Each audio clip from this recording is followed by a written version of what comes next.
আরে কি দেশে এসে পড়লাম বলুন তো, ঠাকুরকে নিবেদন করা ফুল পর্যন্ত আমাকে এখন রিইউজ করতে হচ্ছে। বড়রা বলবেন আরও যাও বিদেশে, বোঝো ঠেলা, একেবারে সৃষ্টি ছেঁড়া কাণ্ড। বলে কি না ঠাকুরের ফুল ফেলে না দিয়ে আবার রেখে দেওয়া হচ্ছে। আরে শুনুন শুনুন, এত রাগারাগি না করে আমার কথাটা একবার ঠান্ডা মাথায় শুনুন।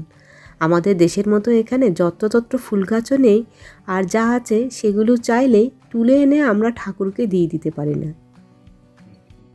বিয়ে হয়ে যখন শহরে আসি তখনও ফুল কিনেই ঠাকুরকে দেওয়া হতো, আর যখন বেঙ্গালুরু গেলাম তখনও তাই।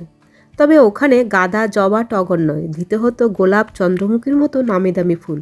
আমার মাকে নিয়ে যখন বেঙ্গালুরু গিয়েছিলাম তখন মা বলতো এই ফুল দিয়ে তার পুজো করতে নাকি ভারী ভালো লাগে।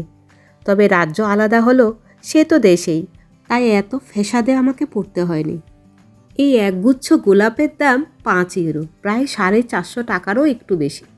এখন এই ফুলটুকু তো সুন্দর করে সাজিয়ে দিলে একদিনেই শেষ হয়ে যাবে। এখানে সব কিছুই হিসেব করে করতে হয়, জল থেকে শুরু করে ঠাকুর দেবার ফুল পর্যন্ত। তাই দেখবেন বিদেশের পুজো আর্চাও পঞ্জিকার নিয়ম মেনে হয় না, হয় ছুটি দেখে। এখানে তাই দেখবেন পুজো হয়ে যাওয়ার পর প্রতিমাকে আর জলে বিসর্জন দেওয়া হয় না, রেখে দেওয়া হয় কোনো সুরক্ষিত স্থানে। পরবর্তী বছর আবার পুজোর জন্য বড়জোর একটু রং টং করে নেওয়া হয়। বাজার থেকে কিনে আনা এই ফুলগুলোর সঙ্গে দিয়ে দেওয়া হয়েছে একটা প্যাকেট, যাকে মোদ্দা কথায় বলে ফুলের খাবার। ফুলের এই স্টিকগুলোকে তাই সুন্দর করে সাইজ করে কেটে জলের মধ্যে ওই গুঁড়ো দিয়ে দিলেই ফুলগুলি 1 থেকে 1.5 সপ্তাহ পর্যন্ত তাজা থাকে।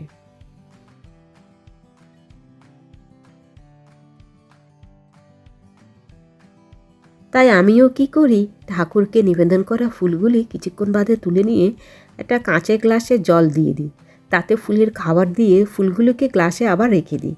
এতে ফুলও সতেজ থাকে, আবার মন চাইলে পরের দিন আবার দিই ঠাকুরকে। প্রথম প্রথম না মনটা একটু খুঁতখুত করতো জানেন তো, আসলে বহুদিনের সংস্কার তো, একেবারে তো কাটিয়ে ওঠা যায় না। না হলে ওই গ্লাসেই থাকে, দেখতে ভালো লাগে। আমরা তো প্রার্থনা করি যার যেমন মন চায়, মন থেকে প্রার্থনা করলে ঈশ্বরও বোধহয় সে প্রার্থনা শোনেন। আর এই সুন্দর জিনিসটা জার্মানিতে থাকা আমার এক বন্ধু উপহার হিসেবে আমার জন্য এনেছে। গত শনিবার ওদেরকে আমি নিমন্ত্রণ করেছিলাম আমাদের নতুন বাসায় আসা উপলক্ষে, তো সে আমার জন্য এটা উপহার হিসেবে নিয়ে এসেছে। নতুন দেশ, নতুন অভিজ্ঞতা, আর তার সাথে মানিয়ে চলার আপ্রাণ চেষ্টা, তাই ভাবলাম এগুলো আপনাদের সঙ্গে একটু শেয়ার করি। সবাই ভালো থাকবেন, সুস্থ থাকবেন, আর আমাদের পাশে থাকবেন।